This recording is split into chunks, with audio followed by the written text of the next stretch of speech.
Avec Aruni, le guide de l'agence Asia, nous entreprenons la descente d'une des rivières de la région de Chiang Mai. Balade de tout repos en cette saison sèche, l'aventure est plus animée en saison des pluies, lorsque les courants sont plus violents et les rapides nombreux.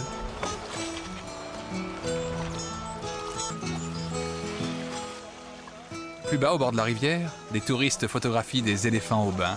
Bonjour jeune homme, veux-tu une banane? Une banane peut-être? Voilà, oh le goulu.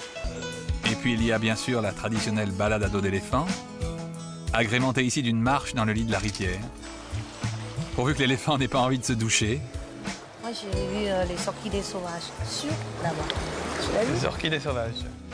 Ces orchidées-ci sont cultivées dans l'une des grandes fermes d'orchidées de la région de Chiang Mai. Exportées, elles constituent une source de revenus pour la Thaïlande, d'où sont aussi originaires les chats siamois. Reprenons notre route. Nous passons les cascades de Mai Klang et partons à la rencontre des tribus des collines. Les Karen tout d'abord qui vivent dans ces villages, dans la campagne desséchée.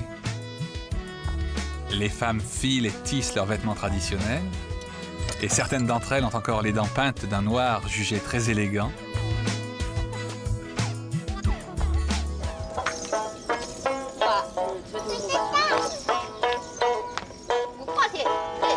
Et si leur musique et leur danse sont simples, elles accompagnent pourtant agréablement la douceur d'un court séjour dans ce petit coin du bout du monde, face aux forêts du nord de la Thaïlande, à 2 pas du Triangle d'Or.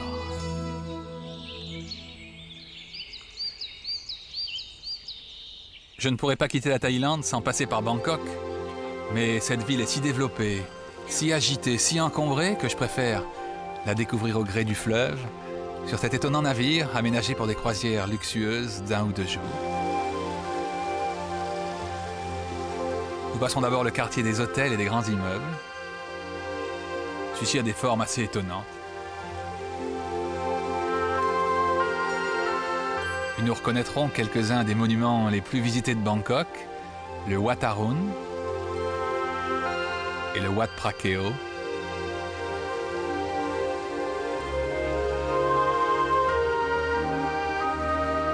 Sur le fleuve, le Chao Phraya, naviguent toutes sortes d'embarcations. Des ferries de toute taille, des chalands qui transportent farine, sable et ciment, et des barges à riz. C'est de l'une d'elles que vient la coque de notre bateau.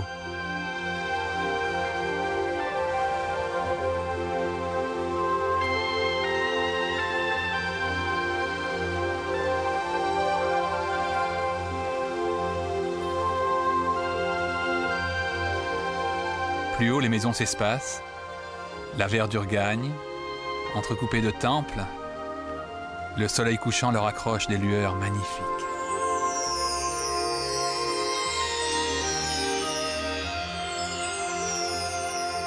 Voleur d'images, je suis un voleur d'images. J'ai dans mes souvenirs des chagrins, des plaisirs, des rêves, des désirs, des joies, des soupirs.